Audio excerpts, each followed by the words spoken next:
السلام علیکم ورحمۃ اللہ وبرکاتہ۔ نواقض الوضو کا مطلب یہ ہے کہ وضو کو توڑنے والی چیزیں، تو وضو کو توڑنے والی چیزوں کی بحث آج ہوگی کہ جن سے وضو ٹوٹ جاتا ہے، ان کی بحث آج کے درس میں کیا جائے گا۔ تو سب سے پہلے یہ ہے کہ 8 باتیں ایسی ہیں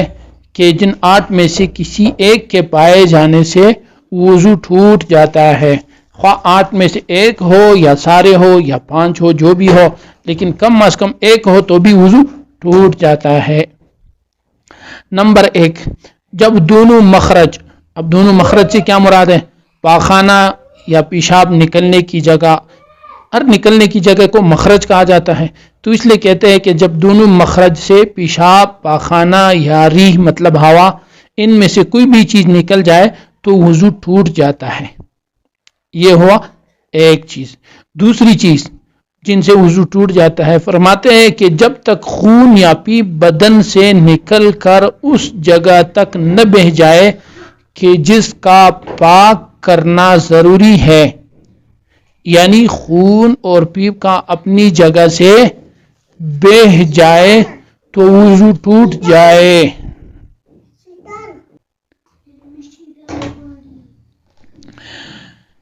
مطلب خون اور پیپ کا اپنی جگہ سے بہہ جائے تو وضو ٹوٹ جائے گا۔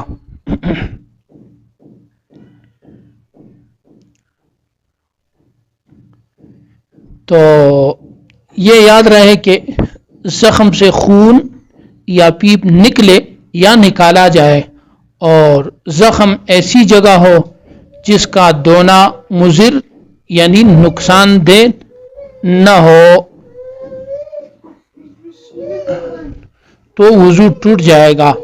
تو یہ ہوا دوسرا مسئلہ۔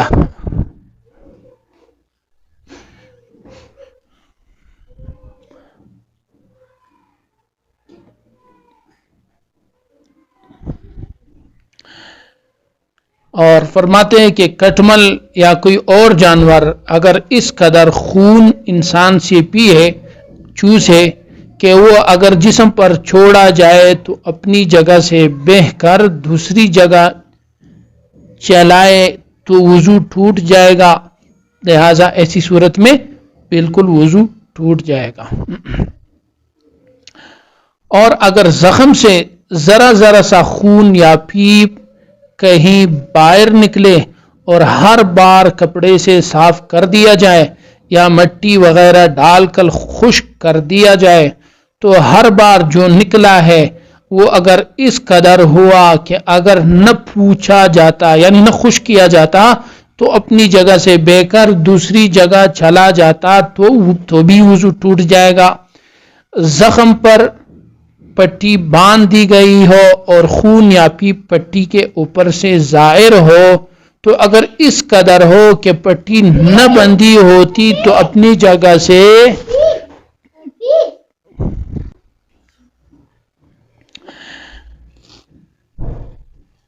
اگر پٹی نہ بندھی ہوتی تو اپنی جگہ سے بہہ جاتا تو وضو ٹوٹ جائے گا۔ یہ دوسرے مسئلے کے تحت چند مسائل۔ پھر اس کے بعد مسئلہ نمبر 3، صفحہ نمبر 43، کہ جب منہ سے خون نکل جائے اور تھوک پر وہ خون غالب ہو یا تھوک کے برابر ہو تو بھی وضو ٹوٹ جائے گا۔ اب اس مسئلے میں بھی کچھ تفصیل، وہ یہ ہے کہ خون تو ایک مرتبہ کی بات ہو گئی، اور مزید اس میں تفصیل یہ ہے کہ اگر کئی دفعہ خون نکل جائے،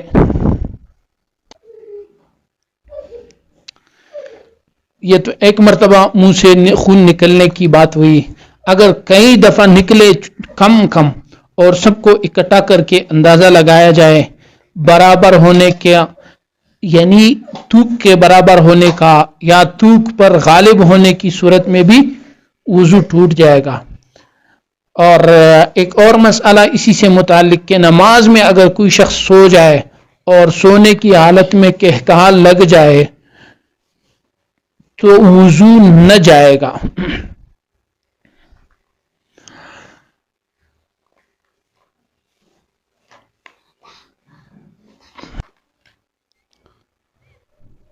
اور نمبر 4، جب کھانا یا پینا یا خون کا لوتڑا یا پت منہ بھر کر کرے، الٹی کرے، کھانا الٹی کرے یا پانی الٹی کرے یا خون کا ٹکڑا لوتڑا وغیرہ ٹکڑی کرے الٹی کرے اور یہ منہ بھر کے ہو تو اس وقت بھی وضو ٹوٹ جائے گا. 4 نمبر 5، جب سو جائے اور اس سونے والے کی سورین چتڑ زمین سے نہ ٹکی ہو، زمین سے نہ لگی ہو، اور اسی طرح جب سونے والے کی سورین اس کے بیدار ہونے سے پہلے اوپر اٹھ گئی ہو تو بھی آپ کا وضو ٹوٹ جائے گا. مطلب یہ ہے آپ سو گئے ہیں اور سونے کی یہ حالت ہے کہ آپ کے سورین چتر زمین سے بالکل لگی ہوئی نہ ہو، ٹکی ہوئی نہ ہو، اور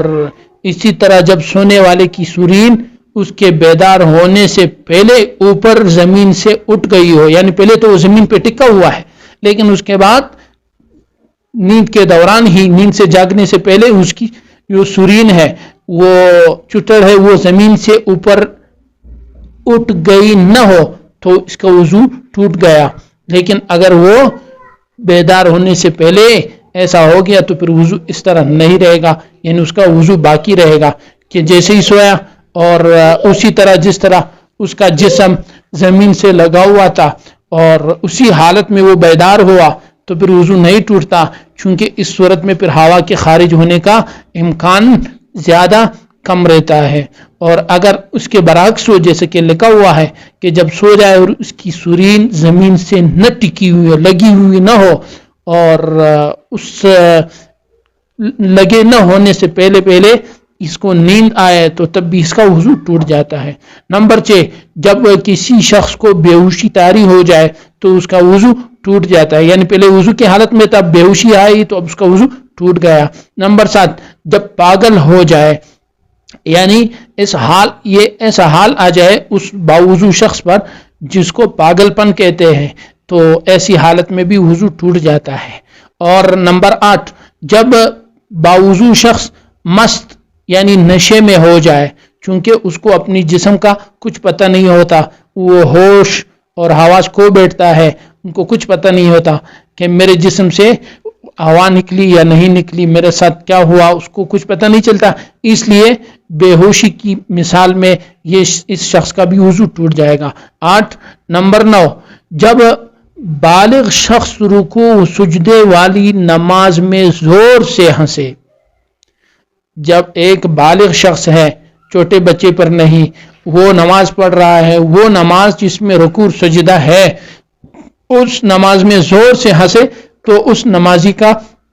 نماز تو گیا ہی گیا، اس کا وضو بھی ٹوٹ گیا. اور جب وضو گیا تو پھر نماز تو آٹومیٹکلی اور خود بخود ختم ہو گیا. فرماتے ہیں کہ بچے کے ہنسنے سے بچے کا وضو نہیں ٹوٹتا، اسی طرح سونے والے کے کہا لگانے سے وضو نہیں ٹوٹتا، اسی طرح سجدہ تلاوت یا نماز جنازے میں کہا لگانے سے وضو نہیں ٹوٹتا، اس لیے کہ وہاں نماز اور رکوع اور سجدہ نہیں ہوتا. اب کہا کیا ہے؟ کہا وہ اسی ہے جس میں کم سے کم اس قدر آواز ہو کہ پاس والا آدمی سن سکے، اس کو کہا جاتا ہے. اور زور سے ہنسی جو ہے وہ سب سنے یا اکثر سنے یا ارد گرد کے سارے لوگ سنے. یہ اس کی تفصیل ہو گئی اور یہ وہ اشیاء ہو گئے جو وضو توڑ دیتی ہے. تو ان چیزوں کا خیال رکھے اور ان چیزوں کو اپنی زندگی میں لائے اور ان چیزوں کو یاد اور محفوظ کرے کہ ان کے ذریعے ہماری نمازیں اور ہمارا وضو محفوظ رہے اور ہماری نمازیں درست ہو. یہ چیزیں بہت زیادہ اہم اور بنیادی اور بیسک چیزیں ہیں. اللہ تعالی ہمیں سمجھنے کی اور اس پر عمل کی توفیق عطا فرمائے. السلام علیکم ورحمۃ اللہ.